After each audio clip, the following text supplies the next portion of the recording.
Assalamualaikum warahmatullahi wabarakatuh. Nama saya Alvin Nur Ali dari 11 MIPA 5. Aku menunggu setengah jam sampai toko bunga itu buka. Tapi 1 jam kemudian aku belum berhasil memilih.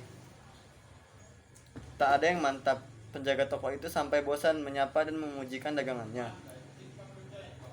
Ketika hampir aku putuskan untuk mencari ke tempat lain, suara seorang perempuan menyapa. "Mencari bunga untuk apa, Pak?"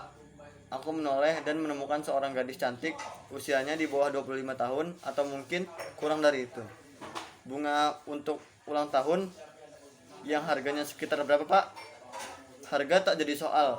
Bagaimana kalau ini? Ia memberi isyarat agar aku mengikuti itu. Ia menunjuk ke sebuah rangkaian bunga tulip dan mawar berwarna pastel. Bunga yang sudah beberapa kali aku lewati dan sama sekali tak menarik perhatianku. Itu saya sendiri yang merangkainya. Mendadak bunga yang aku lihat dengan sebelah mata itu berubah. Tolol kalau aku tidak menyambarnya. Langsung aku mengangguk. "Ya, itu yang saya cari." Dia mengangguk senang. "Mau diantar atau dibawa sendiri?" "Bawa sendiri saja." "Tapi berapa duit?" Ia kelihatan bimbang. "Berapa duit?" "Maaf, sebenarnya ini tak dijual, Pak. Tapi kalau Bapak mau, nanti saya bikinkan lagi." "Tidak, aku mau ini." "Bagaimana kalau itu?" Ia menunjuk ke bunga lain. "Tidak, ini." "Tapi itu tidak dijual." "Kenapa?" "Karena dibuat tidak untuk dijual, Pak." Aku ketawa. "Sudah, katakan saja berapa duit." "1 juta." Kataku bercanda. Dua apa?" "2 juta." Aku melongo, mana mungkin ada bunga seharga 2 juta. Dan bunga itu jadi makin indah. Aku mulai penasaran. "Jadi benar-benar tidak dijual?" "Tidak, Pak."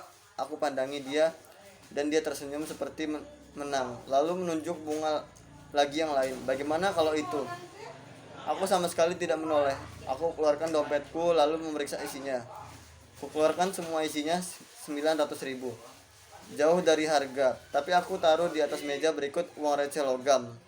Dia tercengang. "Bapak mau beli?" Dia berpikir, setelah itu menyerah. "Ya sudah, Bapak ambil saja. Bapak perlu berapa duit untuk pulang?" Aku terpesona, tak percaya. "Bapak perlu berapa duit untuk ongkos pulang?" 20.000 cukup." "Rumah Bapak di mana?" "Cirendai." "Cirendai kan jauh." "Memang, tapi dilewati angkot." "Bapak mau naik angkot bawa bunga yang saya rangkai?" "Habis naik apa lagi?" "Tapi angkot." "Apa salahnya? Bunga yang sebagus itu tidak akan berubah meskipun naik gerobak." "Bukan begitu." "Oh, kamu tersinggung bunga kamu dibawa angkot. Kalau begitu aku jalan kaki saja." "Bapak mau jalan kaki bawa bunga?" "Ya, hitung-hitung olahraga." Dia menatap tajam. "Bapak bisa ditabrak motor." "Bapak ambil saja uang Bapak 150.000 untuk ongkos taksi." Aku tercengang. "Kurang." "Tidak, itu bukan hanya cukup untuk naik Bluebird, tapi juga cukup untuk makan." Dia tersenyum cantik sekali. "Silahkan, Bapak perlu kartu ucapan selamat di bunga?" "Tidak." Dia berpikir. "Jadi bukan untuk diberikan kepada seseorang?" "Bunga ini saya rangkai untuk diberikan kepada seseorang yang dicintai mestinya." "Ya, jelas. Sebaiknya Bapak tambahkan ucapannya." "Bunga ini saya rangkai untuk diantar dengan ucapan. Diambil dari puisi siapa begitu yang terkenal. Misalnya Khalil Gibran." Aku terpersona lalu mengangguk. "Setuju. Tapi tolong dicarikan puisinya yang bagus." Dituliskan. Ia cepat ke belakang mejanya mengambil kartu. "Sebaiknya Bapak saja yang menulis." "Tidak, kamu." Ia tersenyum lagi. Mungkin merasa lucu. Lalu menyodorkan sebuah buku kumpulan sajak. Aku menolak. "Kamu saja yang menulis." "Tapi saya tidak tahu yang mana untuk siapa dulu." "Pokoknya yang bagus, yang positif. Cinta, persahabatan, dan sayang. Semuanya."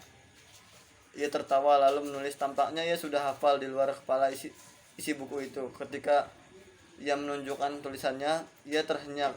Itu bukan sajak Gibran, tapi kalimat yang ditarik dari sajak. "Di beranda itu angin tak berembus lagi." Karya Gunawan Muhammad.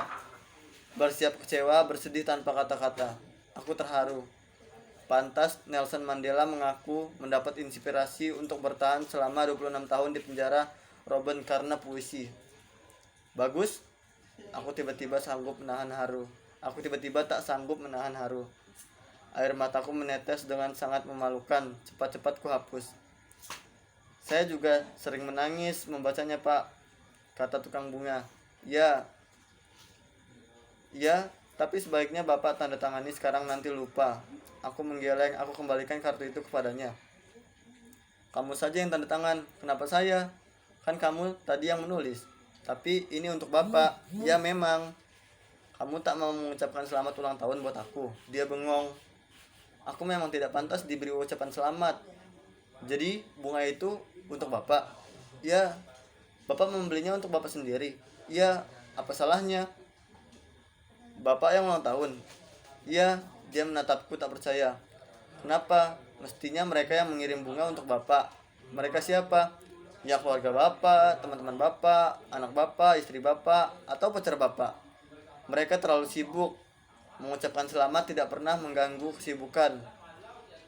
Tapi itu kenyataannya. Jadi aku beli bunga untuk diriku sendiri dan karena kau juga tidak mau. Aku ambil uangku dan letakkan lebih dekat ke jangkauannya. Lalu aku ambil bunga itu, terima kasih. Baru sekali ini aku ketemu bunga yang harganya 900.000. Aku tersenyum untuk meyakinkan dia kalau aku tidak marah. Percakapan kami tadi terlalu indah. Bunga itu hanya bonusnya. Aku sudah mendapatkan hadiah ulang tahun yang lain dari yang lain. Tapi sebelum aku keluar pintu toko, dia menyusul. Ini uang Bapak, katanya memasukkan uang ke kantong bajuku sambil meraih bunga dari tanganku. Bapak simpan saja. Kenapa? Kan sudah aku beli. Aku raih bunga itu lagi, tapi dia mengelak. Tidak perlu dibeli. Ini hadiah bagiku untuk Bapak dan aku mau mengantar Bapak pulang. Tunjukkan saja jalannya. Itu mobilku.